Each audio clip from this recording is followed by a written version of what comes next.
I'm not sure the question to you. I'm putting the question to all of you. The problems have been raised. There's no doubt that the lawyers and the teachers have raised the problems.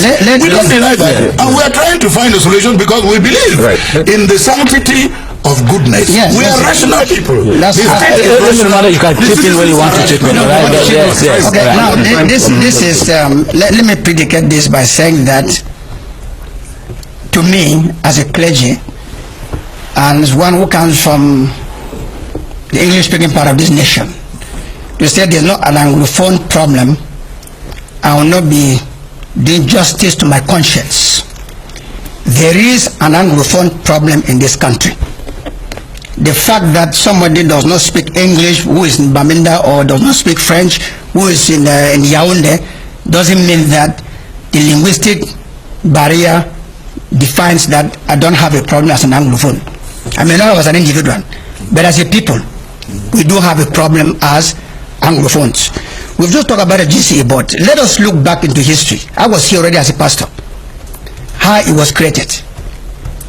Cameroonians of English expression expressed the wish that the GCE board be created to be managed by experts who will run it as a board, not to be run by a ministry.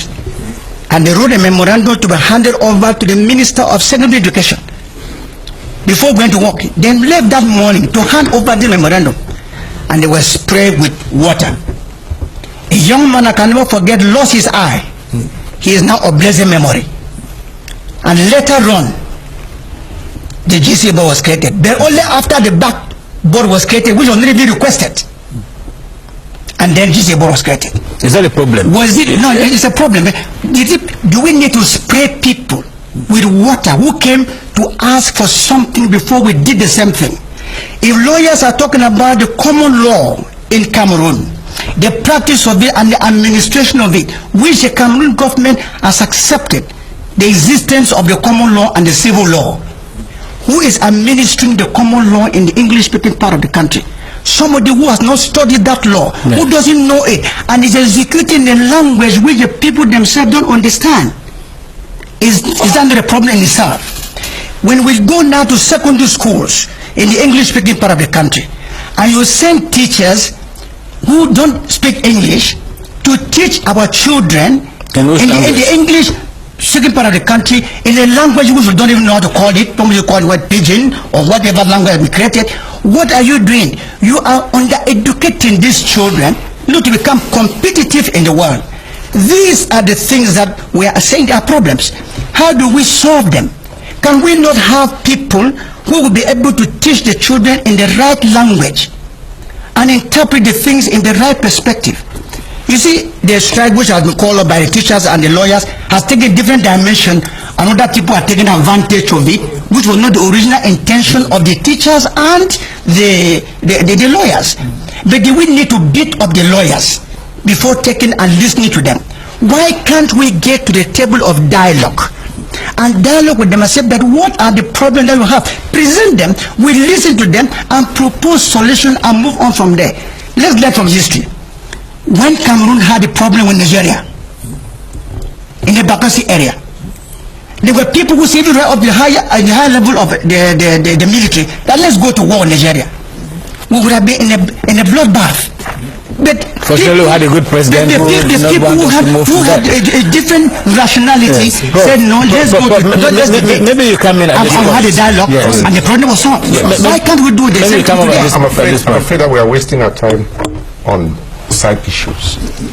Now, there is an Anglophone problem. That's why we are sitting here. Yes, there is. And every problem has a genesis.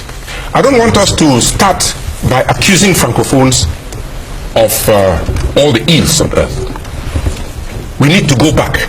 If we do that, we are facing the problem from the middle.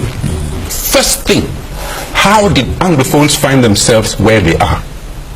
Don't forget, this whole business of cohabitation or integration, or I don't know what other word you want to use for it, has been going on since 1961.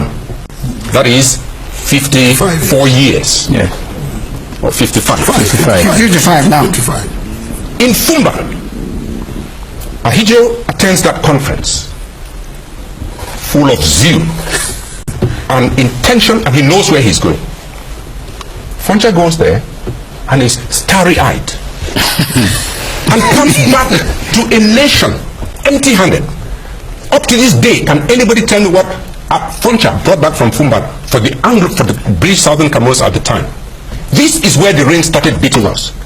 And so Ahidjo came back knowing that Anglophones don't answer back when Francophones talk. For 55 years, they have been used to talking and not being questioned or answered. Unfortunately, Anglophones have found their voice. I think that's where the shock is. And so I sympathize with Minister Tanganji. I sympathize with all those people who say there's no problem. But they are going to have to get used to the Anglophone problem, to the Anglophone voice. I don't even want to call it a problem. They are going to have to get used to the Anglophone voice. The Anglophones have left the kitchen or the outer house, and they are now in the main house, and they want their own room. This is where the problem is. Let us not go round and round and round. This system, this country, this government is going to have to get used to seeing Anglophone children being ministers of armed forces. They'll say, oh, really? But they have to get used to that. That's what being a citizen means. And so, this is nothing to do with, separating or seceding. No. Everybody is here to stay. But we have to review the terms of that stay. It is not going to be just on any condition. It is going to be on conditions of parity. Now, let me tell you what the Anglophone problem is not. It is not a social problem between Francophones and Anglophones. It isn't. We don't have any problem as citizens in Cameroon. It is not a linguistic problem. Let me tell you, and I speak as the former sub-director of culture in this country. Language is a subset of culture. Language is a subset of culture. Yep. Language, a minimal aspect of culture. Yeah. You've been talking about legacies. And let me tell you, the Anglo-Saxon legacy that defines you is not only linguistic. Inside that language, there's Minister Tanganji sitting here is who he is because of that legacy. First, before being a Cameroonian. If you are not happy as an Anglophone, you cannot be happy as a Cameroonian. And that's why I urge the system. While we have this, we may not have a repeat of this opportunity. Okay. Let the system listen to Anglophones. Proper conflict management consists, first of all, in identifying the conflict, admitting that there is a problem, and listening. I hear ministers and directors. I'm not sure that's where this problem now is. It is a policy matter.